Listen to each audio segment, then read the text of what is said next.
A Caribbean island paradise and a volcano that wakes after lying dormant for centuries.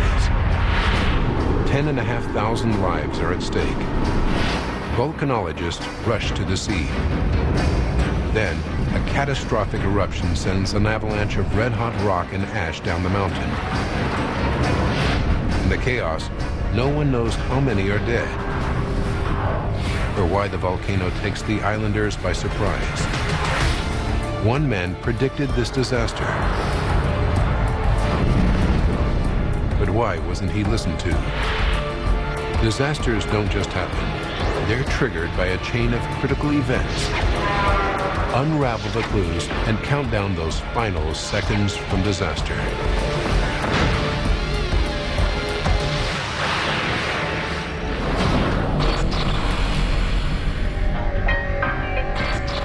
Eastern Caribbean, the island of Montserrat.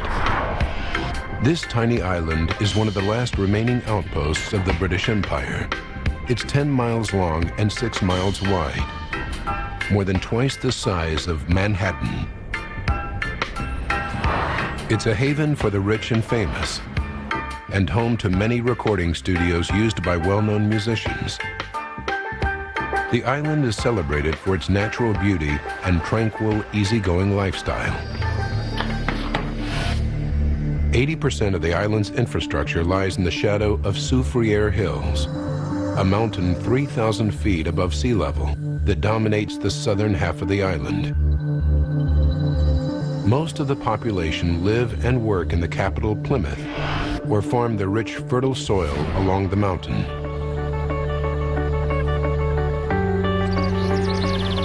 On the northern side lies the village of Farrell's Yard, home to Delia Pond.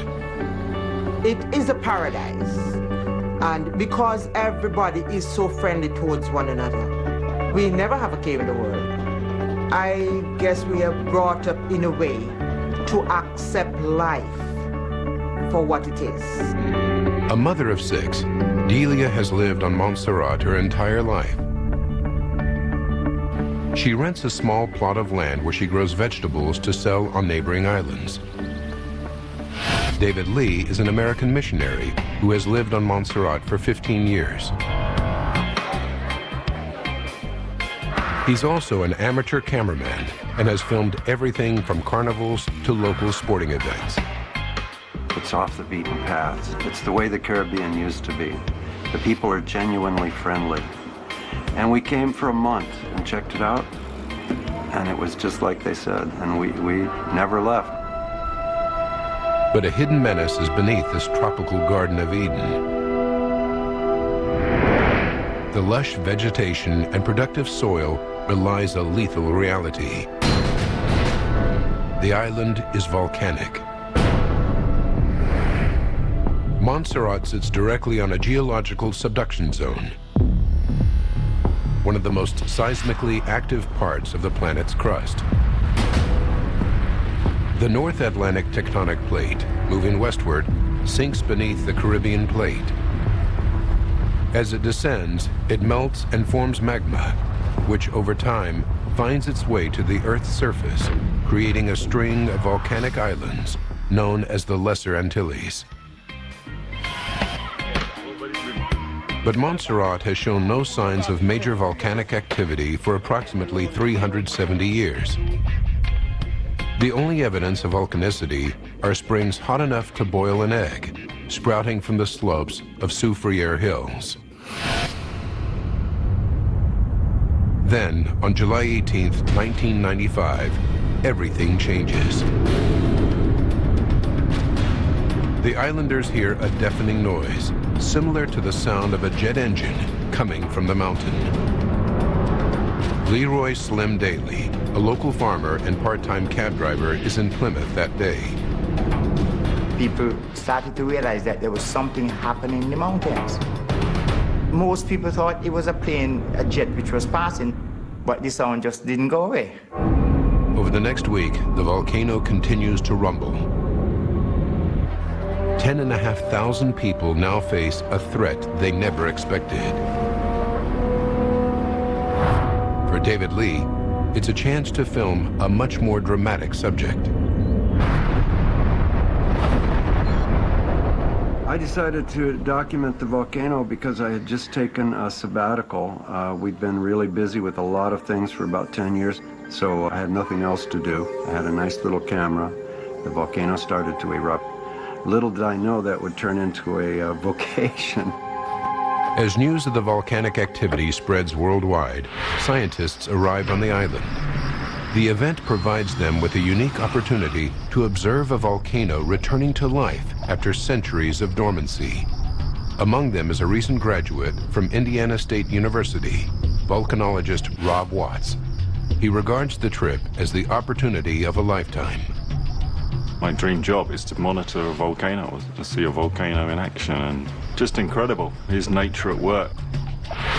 Scientists set up a temporary observatory and install 9 seismometers that record time, duration, and intensity of earthquakes. The deafening sound being monitored is called a phreatic eruption, coming from part of an old crater known as Castle Peak. Groundwater heated by magma rising deep inside the volcano evaporates, building a massive head of steam that bursts through fractures in the rock.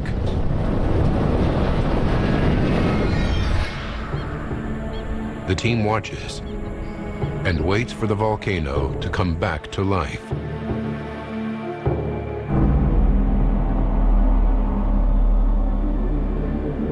A month after the initial activity, David Lee climbs to the western edge of the crater, overlooking Castle Peak.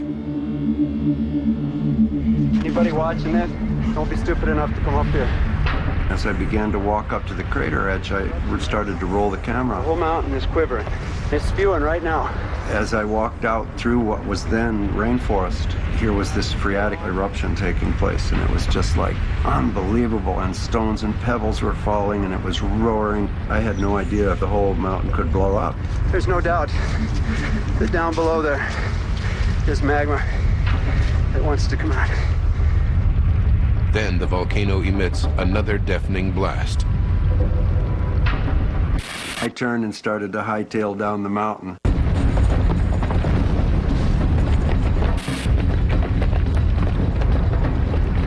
Okay, Lord, put my trust and faith in you. You're my refuge and strength in every trouble. That was my last trip up there, folks. David's adopted home has revealed a new and dangerous character. Do I look scared? Let me take it and put it on auto. Now do I look scared? I'm not out of here yet. I'm only down about 600 feet. If the whole thing went, wouldn't have a chance up here. The whole top of the mountain was just shivering, up and down under your feet. And you could feel this awesome power underneath vibrating, wanting to come out. A massive eruption is on the horizon, and it's one that will take the islanders by surprise. Seconds from disaster will return in a moment. Stopping. It's not that hard. And only Allstate pays you an extra bonus to do it. Get one of these, every 6 months you go without an accident. Can you afford not to be in good hands? This is the way Afrin gets rid of your congestion. You're like this. You use Afrin once, And you're like this, all day. Nothing relieves congestion better. so why suffer? When there's the 12-hour relief of Afrin. Amazing. The sun used to make our outdoor deck and patio space so hot and uncomfortable, we couldn't use it. But then we discovered the Sunsetter retractable awning. Our Sunsetter retractable awning opens and closes in just 60 seconds. It keeps our patio about 20 degrees cooler. It provides instant shade and instant protection from the sun's harmful rays. And our Sunsetter costs under $700. But now you can get your Sunsetter for as little as $398 when you call now to get this special $200 discount certificate. We love our Sunsetter retractable awning, and you're going to love yours too. It transforms your outdoors from sweltering sun to shady oasis in only seconds. Call now for this free awning idea kit packed with great awning solutions that will let you enjoy your deck or patio much more often this summer. Plus, get this $200 discount certificate that will bring you your sunsetter for as little as $398. But this is a limited time offer. Call now. Sunsetter retractable awnings are assembled in America and are guaranteed to last for years. And talk about extras. You can choose from motorized awnings for push-button opening and closing, or choose screened-in models for bug-free outdoor living, all for just a bit more. No wonder Sunsetter is America's best-selling retractable awning. Call now to get the whole Sunsetter story. You'll get this free awning idea kit with DVD plus a $200 discount certificate, and there's no obligation. Hundreds of thousands of families own and love their Sunsetter retractable awnings. We're one of them, and you should be too. Stay cooler and enjoy your deck or patio much more often. And do it all at $200 off if you call now. Call now for your free awning idea kit with DVD and $200 discount certificate. Life is better under a Sunsetter. Call now and save. Call 1-800-906-6044. 1-800-906-6044. On Sunday, January 20th, Dr. Brady Barr enters the world of the hippo. This is a really, really dangerous animal.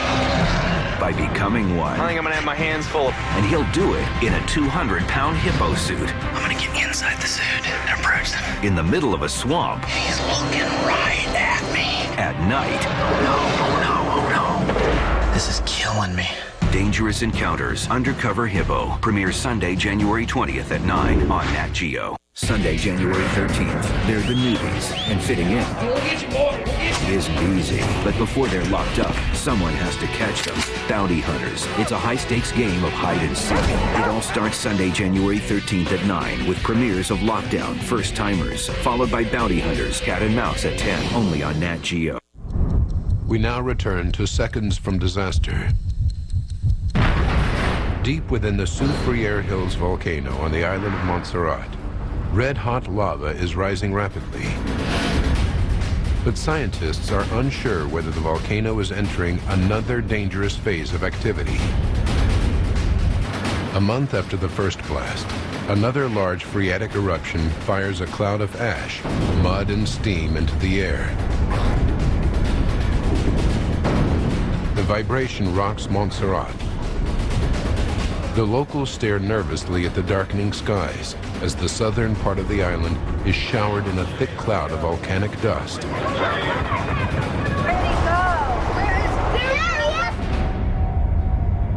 30 minutes later, the billowing pall of gray ash clears. And as the sun breaks through, it reveals an uncanny scene.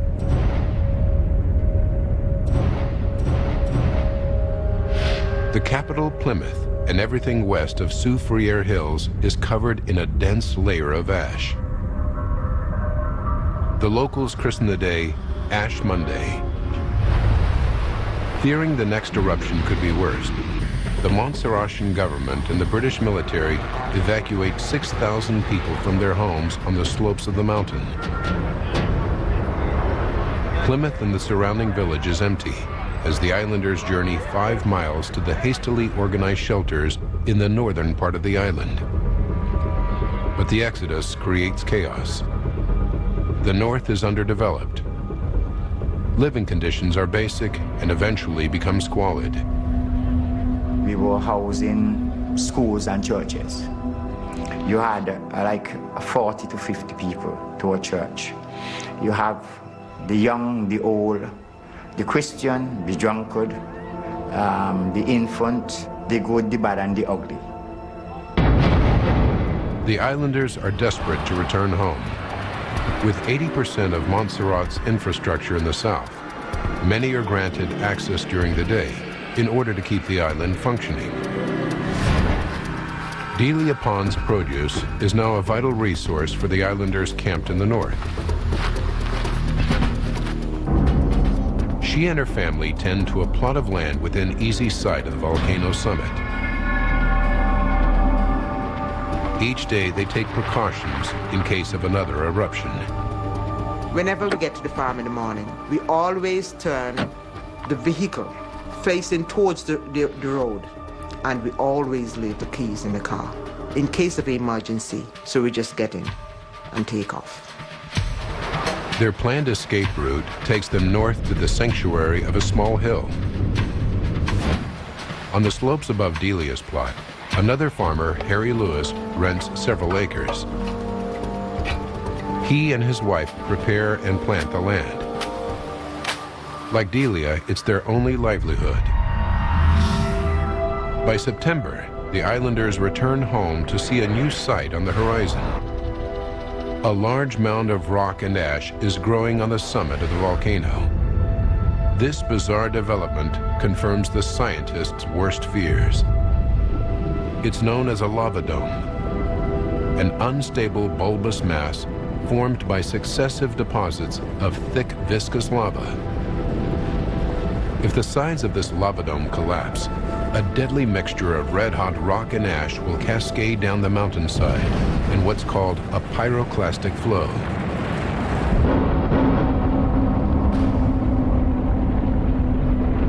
These lethal avalanches can travel at speeds of up to 100 miles per hour. Temperatures at their core can reach over 1,200 degrees Fahrenheit. They've caused over 40,000 deaths in the last century alone, and are responsible for some of the most deadly disasters in recorded history. It was a pyroclastic flow that incinerated over 28,000 people on the Caribbean island of Martinique in 1902, and 2,000 inhabitants of Pompeii in 79 AD.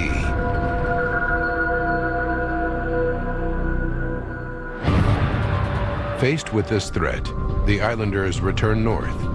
Rob Watts and the scientists keep an eye on the lava dome. While I was measuring, I could sit and watch the dome and watch the activity, you know, watch big rockfalls spoil away from the dome. I just became fascinated with the whole way it was growing.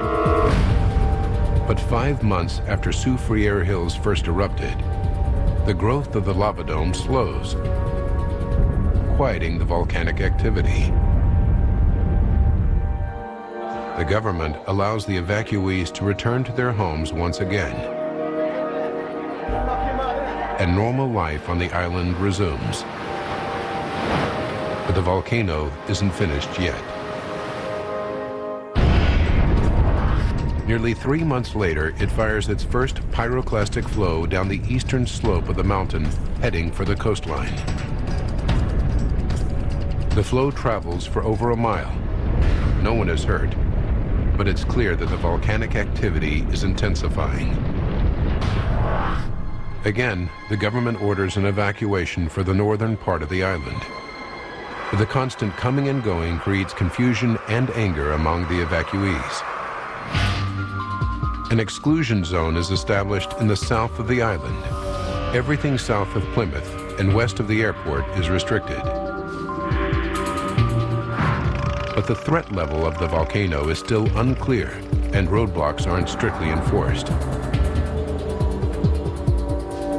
The islanders still come and go.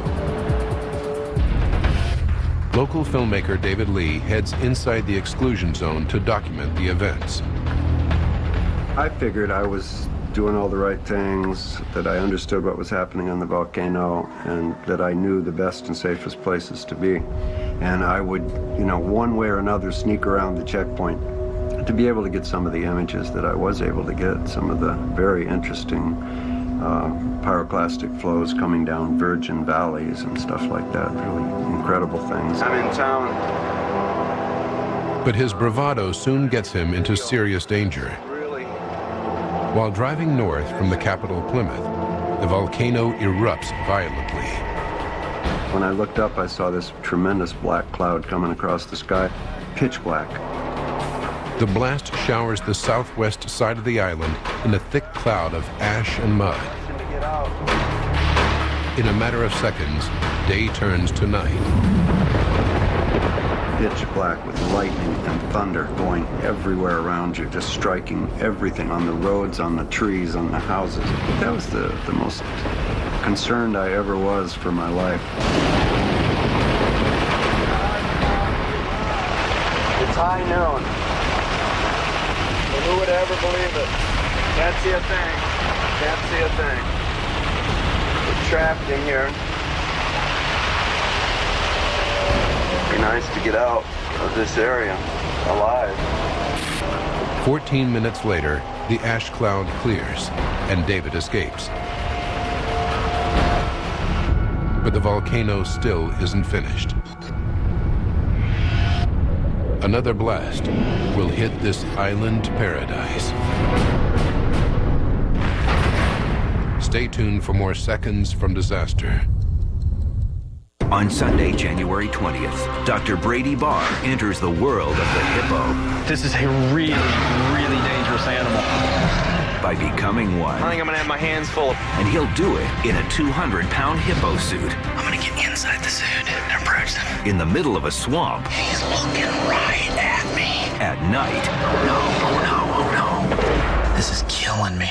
Dangerous Encounters, Undercover Hippo. Premieres Sunday, January 20th at 9 on Nat Geo. I shall now read the last will and testament. The deceased leaves all of his money, property, and other valuables to Miss Jacqueline Monique Smith.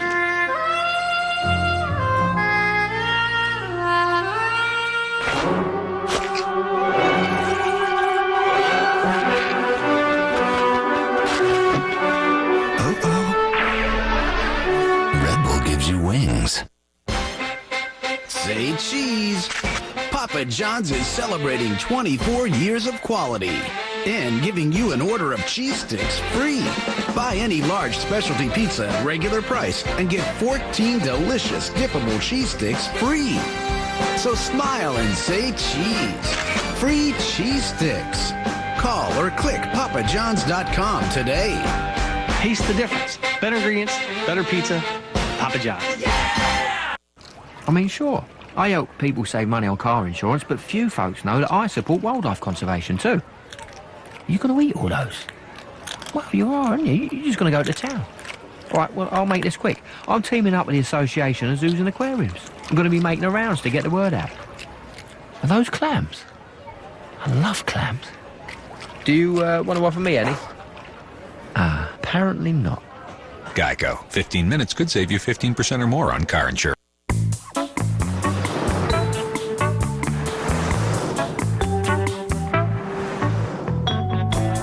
Call today for the Gold Delta Sky Miles credit card from American Express and start earning double miles in more places more often. Apply now and get up to 20,000 bonus miles.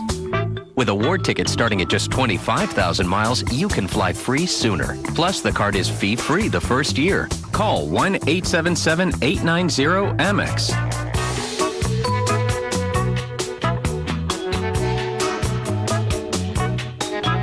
Call now for the Gold Delta Sky Miles credit card and earn 2 miles for every eligible dollar you spend for even faster travel awards on Delta and 15 airline partners. Take advantage of this great offer today and get 20,000 miles closer to a free trip. Plus, enjoy the card fee-free the first year. Apply online or call 1-877-890-AMEX now. They're sick, malnourished, and aggressive. Most of the dogs that I meet would have been euthanized. But in Dogtown, even animals like these are worth saving. Well, I don't know what her outcome would have been had we not gone there and saved her. With medical care and one-on-one training, We're pretty much allowed to do as much as we can to help these dogs. this unique facility gives most dogs sanctuary and a chance to survive. You kind of open up the dog's potential. Dogtown premieres Friday at 9 and 12 Eastern following The Dog Whisperer on Nat Geo. You're watching Seconds from Disaster. For nearly 2 years, volcanic activity on the Caribbean island of Montserrat has been escalating. Scientists observe the intensifying activity up close with anticipation. With the pressure growing, the British Geological Survey sends volcanologist Sue Loughlin to the site. A postgraduate from Durham University in Britain, Sue helps monitor the situation. I stepped out of the airport and looked up, and there was this great big steaming volcano. Within minutes of arriving, I was watching pyroclastic flows coming down the flanks of the lava dome, so it was quite a sharp introduction to what was going on here. The lava dome has developed a pointed spire, making it unstable. Magma is accumulating near the crater. Scientists install tilt meters on the slopes to monitor the swelling and contraction of the dome. Pyroclastic flows most likely occur when the dome deflates. June 25th, 3 a.m. Seismometers at the observatory jump to life. That night, David Lee and his son helped monitor them. I actually videoed the seismic machine that night, and these hybrid earthquakes were every 50 seconds. I remember saying to my son, you know, it looks like this thing's going to have a baby. It looks like it's birth pain. By 7 a.m., the seismographs are still recording the activity. But the weather is bad, and little can be seen of the volcano through the wet fog. Scientists take to the air to monitor the activity closely. The imminent danger is broadcast to the islanders on the local radio station. All people inside the exclusion zone, including Bethel, Brahms Village, White's Yard, and Spanish Point, should leave immediately. Delia Pond and her family are among several farmers who are tending their fields inside the exclusion zone. But Delia leaves her radio in the car, and the mist conceals the mountain directly above her. She's unaware the volcano is about to blow. 1 minute, it's clear, and then it fogs over again. We can see the helicopter going overhead, but we cannot see the mountain. Near Delia's plot, Harry Lewis and his family are also working.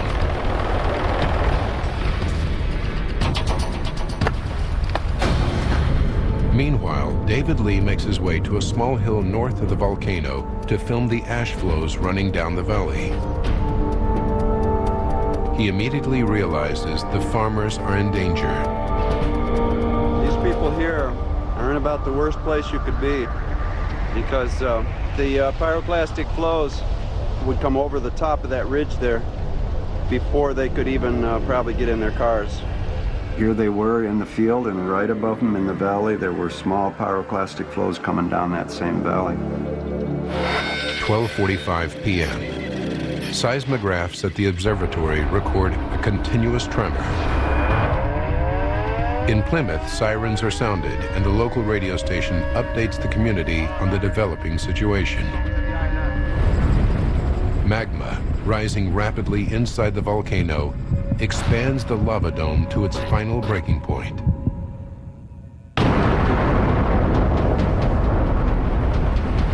(12:55 p.m.) Soufriere Hills erupts.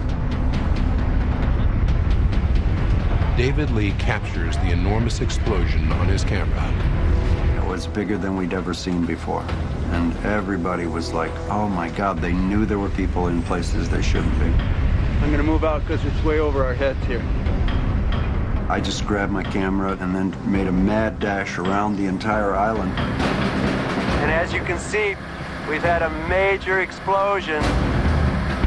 The eruption ejects an avalanche of superheated gas and rock, cascading down a valley on the northern slopes. It heads towards the farmers still working in the fields. As Delia and her family prepare to leave, she opens the gate and catches sight of the white-hot avalanche bearing down on them.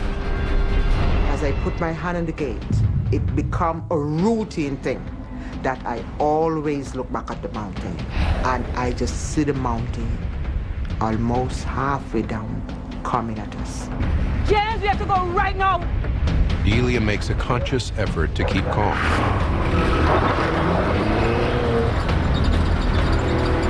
You're looking at something which is danger coming at you. I don't think it is wise to alarm the next person who would then turn around and cause a panic.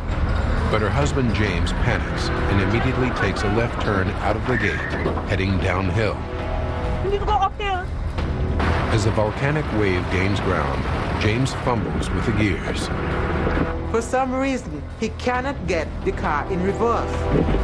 And they need to get to higher ground.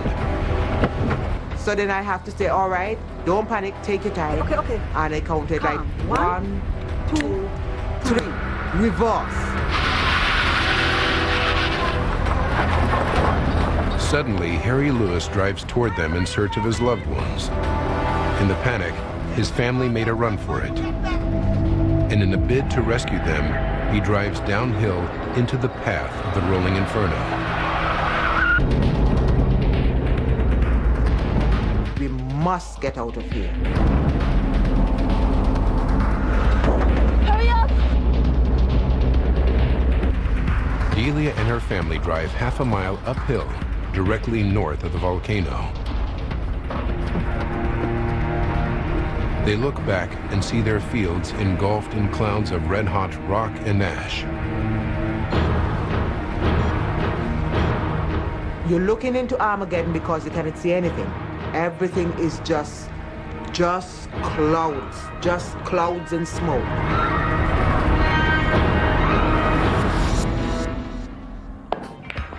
In the village of Harris, almost 2 miles northeast of Soufriere Hills, Slim Daly is playing pool.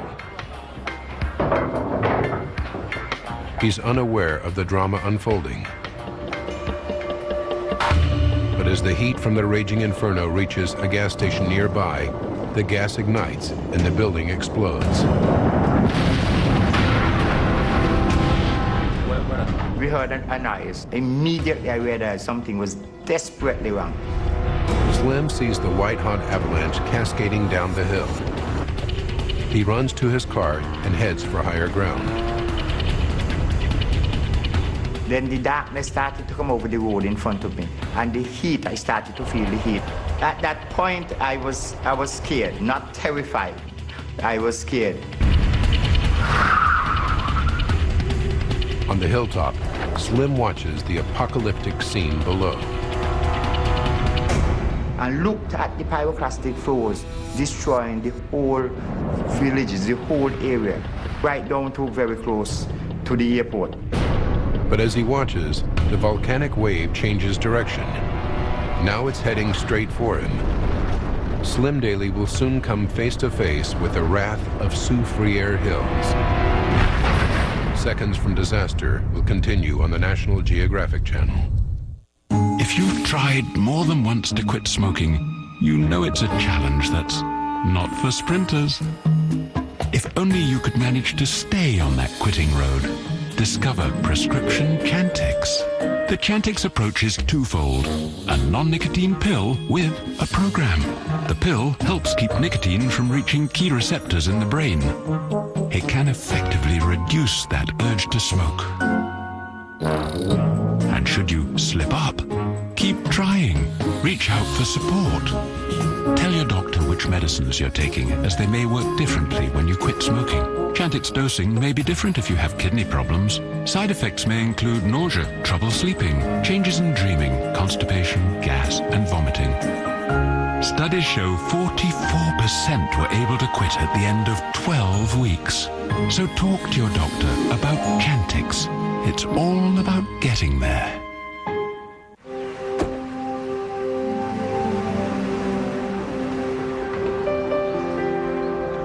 How you doing, Mom? I just can't believe Dad's gone. I'm just so glad you're home. What can I do to help? Oh, there's so much to do. But thankfully, your dad left some life insurance. Sounds like Dad. Always planning ahead. Now you can plan ahead and help make a trying time easier for your loved ones. Just call the toll-free number and Physicians Life Insurance Company will send you this Final Wishes Planner free. This valuable guide lets you record all your personal information and final wishes in one convenient place, helping to save your family from a long and confusing search. While difficult to think about, the details in this planner can help ensure your wishes are known and help lift a burden from your family. Just as important, we'll also send you free information on the Guaranteed Life Insurance Policy. It offers you up to $10,000 of permanent modified whole life insurance, designed to help your loved ones with the expenses they may face. If you're 45 to 80, your acceptance is guaranteed for one of these insurance policies. You won't have to take a medical exam or answer a single health question. Plus, your coverage can never be canceled because of your age or health. This is the kind of security we all want for our families, guaranteed lifetime protection when it's needed most. So call this number to get your free information kit and Final Wishes planner directly by mail. There's no cost or obligation of any kind, and the Final Wishes planner is yours to keep no matter what. Remember, a little planning now can make a big difference for your loved ones later on. Call today. To get your free Final Wishes Planner and information kit direct by mail, call toll-free 1-800-749-2727. That's 1-800-749-2727. We're here when you need us, Physicians Mutual. Sunday, he has no family history of obesity, works out, and still weighs over 500 pounds. Then, a 7'8" giant. How did he get so big? This pea-sized organ. It all starts Sunday at 8 with Science of Obesity on Nat Geo.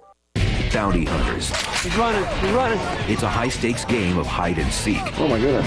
Where anything They're coming in. You better come out. Can happen. Bounty Hunters Cat and Mouse premieres Sunday, January 13th at 10, only on Nat Geo. Seconds from Disaster now continues on the National Geographic Channel. A catastrophic eruption rocks the volcanic island of Montserrat. Within minutes, a red-hot avalanche of rock and ash flows down Soufriere Hills, incinerating everything in its path. Islanders run for their lives, including Slim Daly. As Slim heads north, away from the volcano, he warns an elderly man of the imminent danger. It isn't long before they're overwhelmed by a dense, toxic cloud of hot ash and sulfurous gas. So you couldn't run because you couldn't see where you were going. Even if you put your hands to your face, it was impossible to see them. The heat makes it hard to breathe, so they drop to their knees for air. We're not gonna die. He kept on saying that we were going to die. No, we're not going to die. I tried to console him and said to him, no, we're not going to die, we're not going to die. Meanwhile, survivors gather on a hill 2.5 miles north of the airport. Scientist Rob Watts is among them.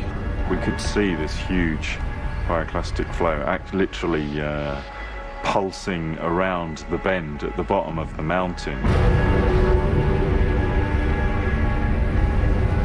A superheated tsunami of molten rock and ash stops 164 feet from the sea at the southern edge of the airstrip, just inside the exclusion zone. David Lee captures the scene on his camera. That's where the pyroclastic flow came to. By the time I got there, there were people coming from the north knowing that something had happened. But it was something to see, and knowing, all of us knowing, not who and not how many, but we knew that people had been killed. 1:10 p.m., a daring helicopter rescue begins. Islanders, unable to escape by road, are stranded in villages northwest of the volcano. The chopper must fly dangerously close to the red-hot billowing ash cloud in order to reach them. One of the first rescues is made in Harris, where a small group of islanders are trapped. Miraculously, Slim Daly is among them. That thing came down like a bullet. He is flown to safety. By the end of the day, 4 people are confirmed dead. 17 others are missing. The islanders reel in shock, fearing many more may have been killed. It was a day that shook all of Montserrat because it's a very small place and everybody's related to somebody and everybody knows everybody, so it was a very tough day.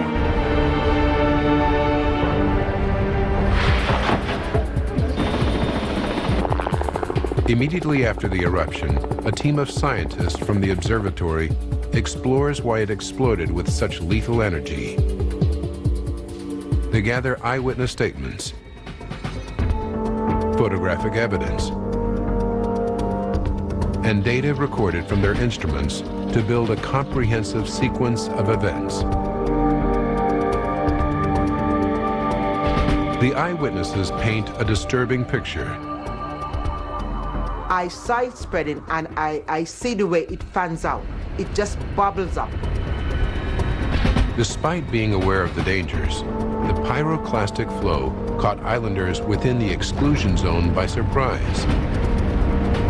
The sheer speed and scale of the avalanche was overwhelming. As it's coming towards you, it's like big stormy wave, but spreading out. It's spreading wider and wider. The combination of data recorded at the observatory, photographic evidence, and eyewitness statements points to a complex sequence of blasts that created not one, but 3 pyroclastic flows, with each flow increasing in speed and intensity. 4 days after the eruption, with activity in the volcano subsiding, the team gets their first glimpse into the crater. Although it's still hazardous, they fly over the summit of the mountain. What they see confirms their suspicions. The lava dome has collapsed over the north wall of the crater down a valley known as Mosquito Gut. The ejected material covered 1.5 miles of land, turning the north end and the east side of Soufriere Hills into a wasteland. The third and final pyroclastic flow traveled faster and spread further than the other 2. It destroyed 150 homes. Using video footage and data recorded on the seismographs, the team calculates that the third flow reached speeds of up to 180 miles per hour. Islanders wouldn't have been able to escape from its path. To confirm this theory, the team needs to get on the ground. But the disaster zone is still too dangerous, and they have to wait for the ash and rock to cool. Back at the observatory, scientists analyzed data from the tilt meters that were tracking changes in the inflationary and deflationary cycle of the volcano. They provide an extraordinary insight. Just prior to the eruption, the lava dome expands massively, swelling over the north rim of the crater. Then, between 12:40 and 12:50 p.m., the volcano rapidly deflates. This destabilizes the outer layer of the dome. At 12:57, it collapses over the north crater wall, creating the first pyroclastic flow seen cascading down Mosquito Gut. Nearly 3 minutes later, more volcanic material deep inside the lava dome is ejected, and a second larger avalanche roars down the valley. 1:08 p.m. The third and most dangerous eruption catapults a column of ash 45,000 feet into the air, and a lethal mixture of red-hot debris flows down the northern slopes of the mountain. It's the most violent volcanic activity on the island in centuries. Several days after the eruption, it's safe for the team to enter the disaster zone on foot. As a precaution, they wear protective suits, since much of the ground is still extremely hot. By surveying the scar left in the lava dome and mapping the volume of the flow in the disaster zone, the scientists calculate nearly 14 million cubic feet of lava was ejected down the volcano. It's enough to fill Rome's Colosseum 5.5 times. The scene is like a modern-day Pompeii. The flows were over 1,200 degrees Fahrenheit. 150 houses lie buried in 100 feet of volcanic rock and ash. Asphalt on the roads has melted.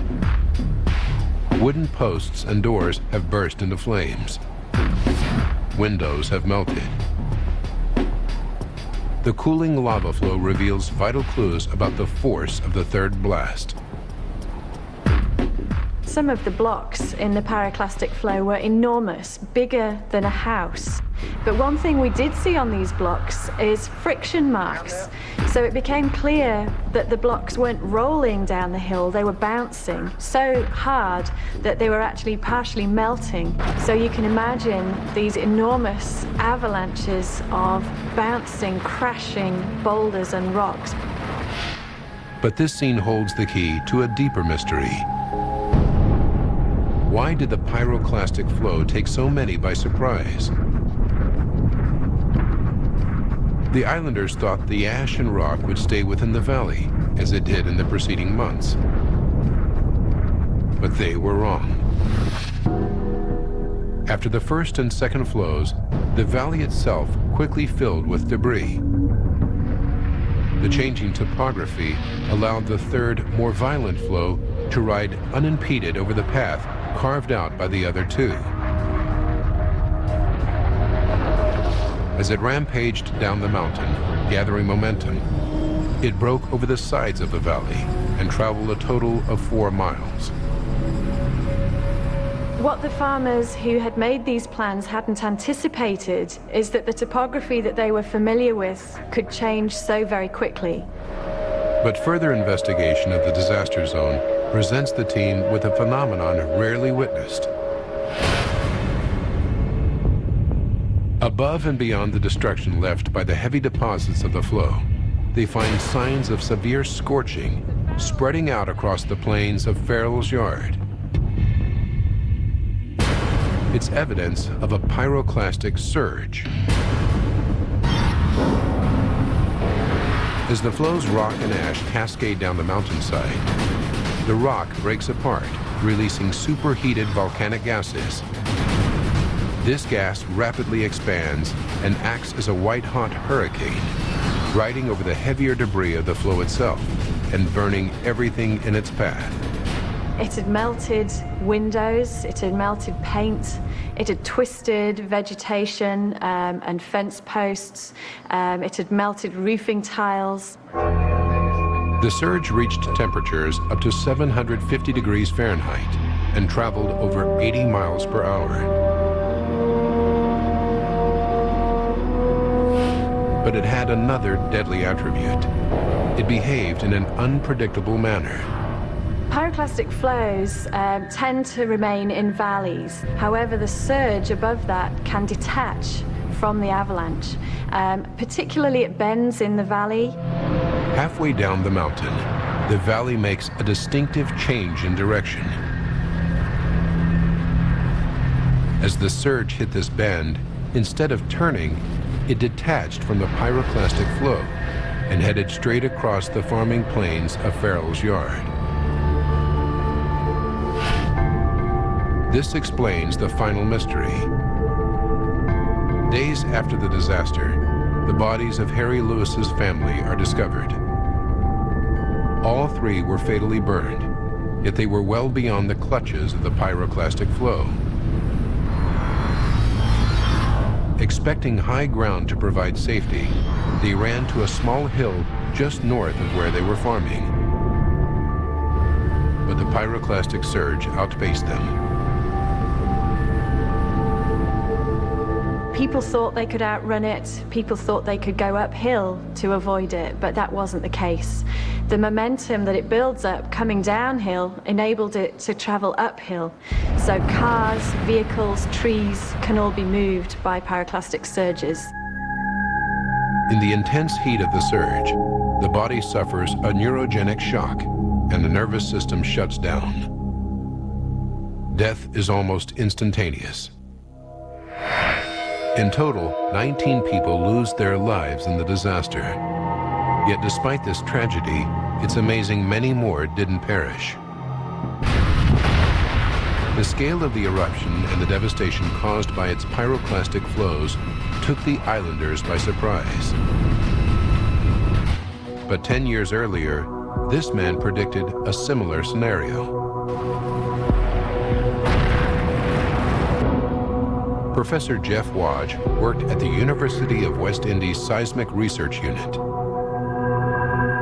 In 1986, he and his colleague Michael Isaacs were commissioned by the United Nations to assess the risks posed by the Montserrat volcano.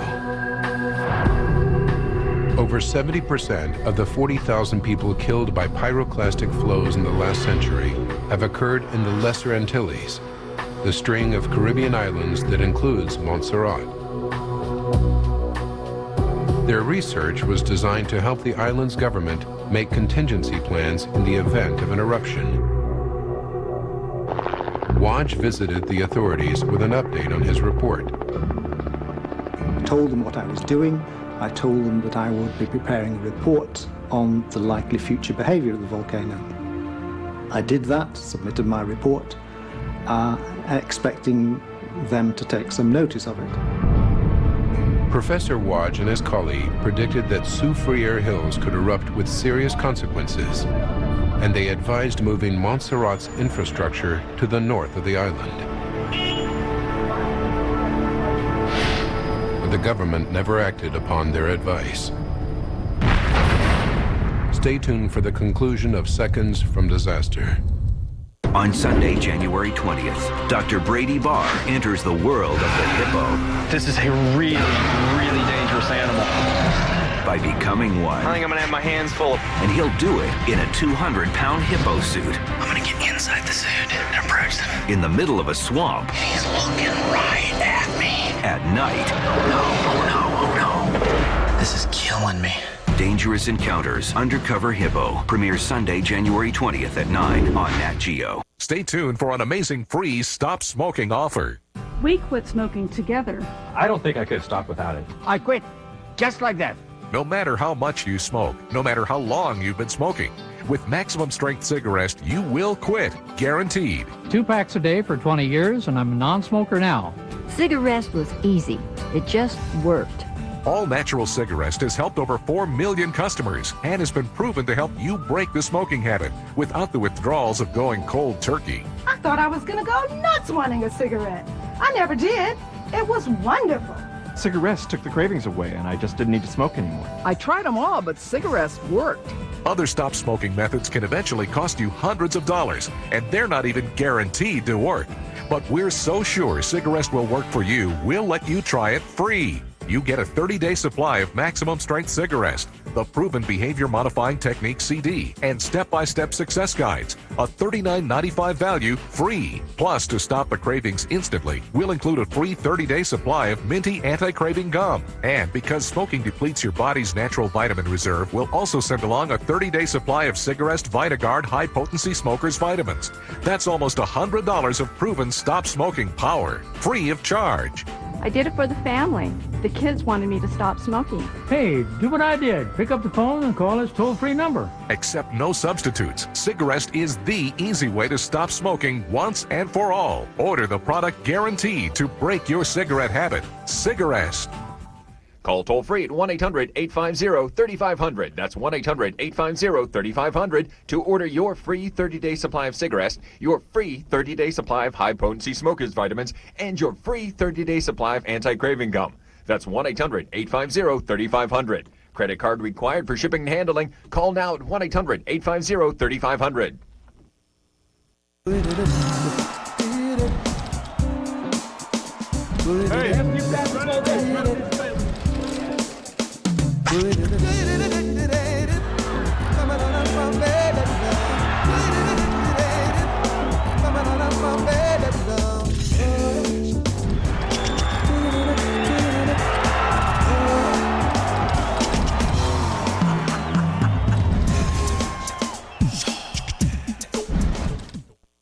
Are the credit card bills closing in on you? Shouldn't this be the year you get a fresh start? Well, now you can settle your debts with dignity and without bankruptcy. Get the professional help of the Debt Reduction Law Center and get a fresh start. I just sign up. They do all the real work. The Debt Reduction Law Center uses the power of legal professionals to settle your debts. We'll get you an affordable monthly payment. And settle your debt so you'll have hundreds more each month. For a free consultation, call 800-569-6142. Call now. They're sick, malnourished, and aggressive. But in Dogtown, even animals like these are worth saving. Well, I don't know what her outcome would have been had we not gone there and saved her. With medical care and one-on-one training, this facility gives most dogs a chance to survive. Dogtown premieres Friday at 9 and 12 Eastern, following The Dog Whisperer on Nat Geo. And now the conclusion of seconds from disaster. Soufriere Hills on the island of Montserrat has erupted violently, killing 19 islanders. But could more have been done to avoid this tragedy? In the inquest that followed, the jury blamed the deaths on the government failing to provide adequate infrastructure and farmland for the displaced islanders. But 10 years earlier, Professor Wadge and his colleague Michael Isaacs had advised moving much of Montserrat's infrastructure to the north of the island. They insisted Soufriere Hills be regarded as an active volcano. Although it hadn't erupted for centuries, it displayed seismic activity in the form of earthquakes. These quakes occurred most recently in the 1930s and again in the 1960s. This was evidence of the volcano trying, but failing, to erupt once every 30 years. Wadge predicted that a potentially catastrophic eruption might occur in the mid-1990s, 3 decades after the last intense seismic activity. The report gave details of several different scenarios. It could range from a relatively small eruption that was contained within the crater to one that would then spill out of the crater and threaten the slopes of Plymouth. But forecasting volcanic eruptions is an imperfect science, and Wadge was only able to attach a 1% chance to his prediction. Faced with such odds, the government failed to act. But 10 years after the report was published, the professor's predictions came true.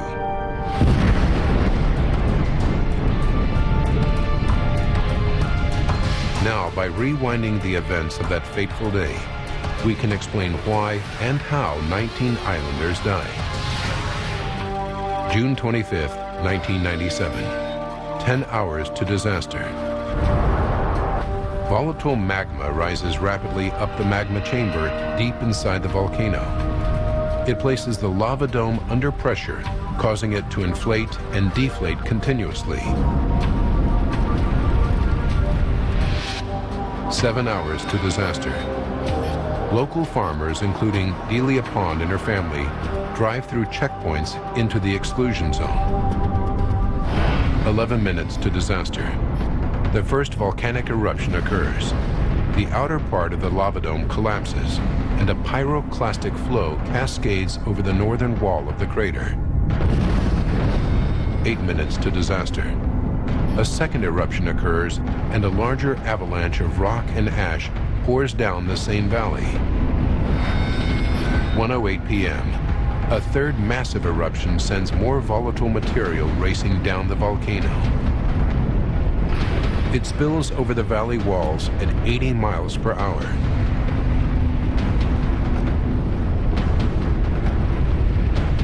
A pyroclastic surge breaks away from the flow and spreads across farmland. It sweeps through 3 villages, killing 7 people. Heavy debris continues down Mosquito Gut, destroying more villages and claiming 12 more lives. In just 25 minutes, 19 islanders are dead. We made a calculated risk, and I just have to give thanks to the Almighty we survived. 1 month later, with the island still reeling from the disaster, one of Professor Wadge's more extreme scenarios comes true. Soufriere Hills blasts another pyroclastic flow down its slopes. It hits the abandoned town of Plymouth and completely destroys it. There was no loss of life, but it could have been a much different scenario. Had the volcano erupted this violently initially, it could have killed thousands. Soufriere Hills has been active for more than 10 years. Today, 4,500 islanders still live on Montserrat, including Delia Pond, Slim Daly, and David Lee. But they're cornered in the north of this Caribbean paradise. Half of Montserrat is uninhabitable and is expected to remain so for a decade.